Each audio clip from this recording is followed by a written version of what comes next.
Salut, jumpa lagi di channel YouTube Oprah Brown Fredis dengan video-video pembelajaran yang mantap, komprehensif, dan terstruktur. Comment allez-vous? Bien.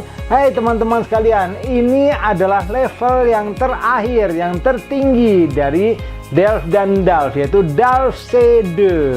Nah, ini beda dari semua level terdahulu, yaitu bahwasannya CO dan PO-nya menjadi satu. Jadi listening sama speaking-nya itu jadi satu. Kemudian nanti di sesi siangnya itu si production écrite menjadi satu dengan comprehension écrite. Karena itu tonton video ini sampai habis supaya tahu bagaimana level ini berlangsung. Yang pertama, kita akan mendengarkan audio selama sekitar 15 menit, 2 kali didengar ya, yang berupa talk show, debat, atau diskusi. Hanya ada satu audio aja gitu. Dan ini temanya adalah tema yang menyangkut urusan umum, masyarakat banyak gitu. Contohnya kalau yang saya dapat nih waktu saya mengerjakan C2, itu adalah homeschooling atau faire l'école à la maison, bahasa Perancisnya gitu.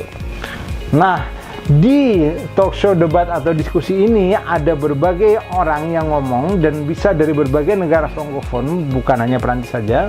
Kemudian mereka akan menyampaikan pendapatnya, bisa pro, bisa kontra, bisa pro dan kontra, bisa juga netral. Apa alasannya itu semua harus bisa kita klasifikasikan gitu. Oh, pendapatnya posisinya ini, sebabnya ini gitu.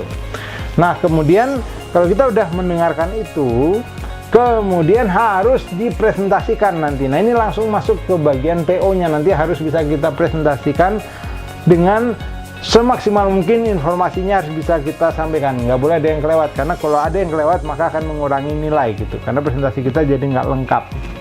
Itu adalah yang bagian keduanya. Nah, kemudian yang bagian ketiga ini soal bagi kita nih. Kita diminta untuk beropini dan berposisi. Temanya masih sama, homeschooling itu. Kita kemudian diberikan dua pilihan, yaitu mau mengambil posisi pro atau kontra.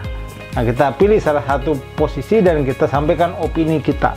Jadi ini bukan lagi tentang audio yang tadi kita dengar, tapi kita masih temanya serupa dan kita harus mengambil posisi.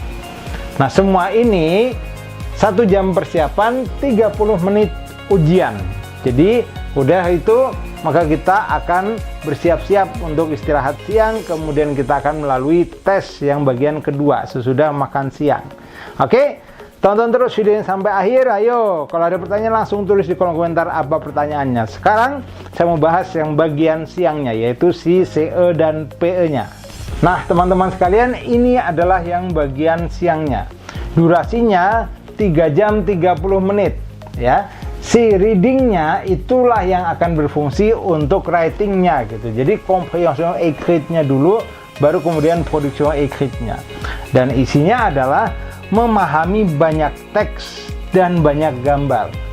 Temanya apa? Temanya bisa jadi yang sama dengan yang tadi pagi, yaitu si pendidikan gitu. Bisa juga temanya yang lain, yaitu nggak tahu dapat soalnya apa gitu. Nah, ini contohnya nih seperti ini nih. Nih lihat.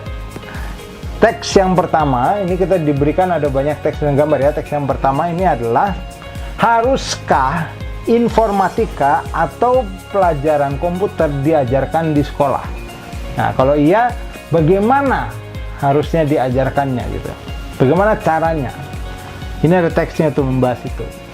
Kemudian yang kedua, ini, sekolah harus beradaptasi di abad ke-21. Silakan ini teksnya dipahami gitu. Kemudian yang ketiga adalah sekolah tidak boleh lagi seperti dulu. Jadi sekolah ini artinya pesannya ini harus berubah. Dari judulnya aja udah ada kesannya gitu. Sekolah harus terus berubah mengikuti perkembangan zaman. Kemudian yang berikutnya, nah ini ada foto ilustrasi murid-murid dengan gadgetnya deh. Belajar di kelas gitu.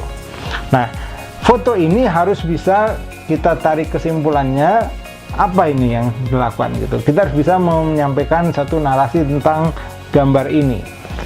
Kemudian yang berikutnya, nah ini yang kelima, ada gambar komik ya atau karikatur gitu. Nah, ini harus kita pahami ya gitu. Kemudian yang keenam, yang berikutnya ini ada foto, dan ini tuh lihat tuh ada teksnya tuh ya. Sekolah biayanya kemahalan. Kalau gitu, coba ignorance. Ignorance itu bahasa Inggrisnya adalah to ignore. To ignore itu adalah udahlah nggak usah sekolah formal misalnya gitu. Maka nyambung tuh ke homeschooling atau mencari pendidikan yang lain yang bisa ditempuh gitu. Kemudian ini yang ketujuh nih, ada sebuah bagan yang membandingkan sisi kiri ini adalah sekolah zaman old dan yang kanan adalah sekolah zaman now gitu. Nah, bagan ini sama harus kita pahami. Kemudian udah selesai tujuh-tujuhnya itu tadi kita baca dan kita pahami, kita bersiap melakukan si production écrite. Jadi comprehension écrite-nya harus menjadi referensi untuk production écrite yang merupakan nih soalnya nih, membuat teks synthèse dan argumentasi.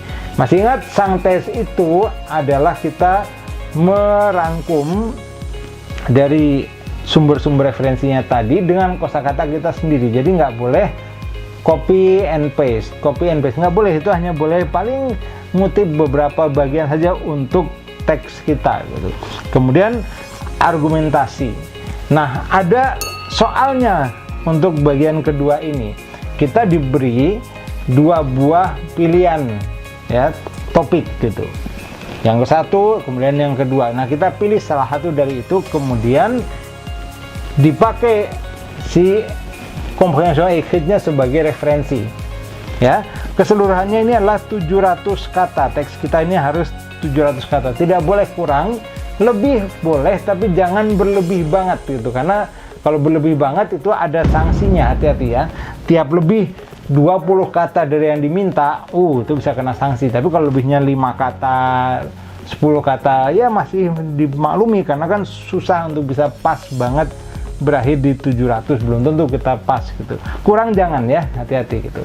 Nah, makanya itu penting, seperti yang sudah saya bilang, hitung jumlah katanya karena ini harus dihitung secara manual. Jadi sambil mengerjakan, sambil kita hitung udah berapa kata nih, oh ini udah 50, oke, ini udah 100, sampai akhirnya udah 600, oke, berkurang 100 lagi gitu. Dihitung. Dan bagaimana cara menghitung kata secara manual, ini dia saya pandu untuk teman-teman sekalian. Tuh, teman-teman lihat ini. Saya menuliskan dua buah kata yang mirip ya, tapi ini beda artinya. Yang pertama adalah c'est-à-dire. Ini pakai strip ya. C'est-à-dire artinya yaitu. Sedangkan yang kedua, c'est-à-dire. Ini nggak ada stripnya. C'est-à-dire. C'est-à-dire itu artinya adalah it is to be said gitu. Ini untuk dikatakan. Jadi kalau ini memang satu kata. Sedangkan yang ini adalah 4. C'est-à-dire gitu. Jadi begitulah cara menghitungnya. Nah, kalau teman-teman sudah paham, maka berakhirlah sudah bahasan saya tentang Dalf CD. Nah, kalau masih ada pertanyaan, boleh aja sih. Yuk, tulis di kolom komentar. Kalau suka dengan video ini, tentunya kasih like-nya dong. Yuk, yang belum subscribe dulu channel YouTube Opera Atlantis dan nyalakan tuh lonceng notifikasinya. Sehingga tiap kali ada video baru dari Opera, teman-teman dapat pemberitahuannya.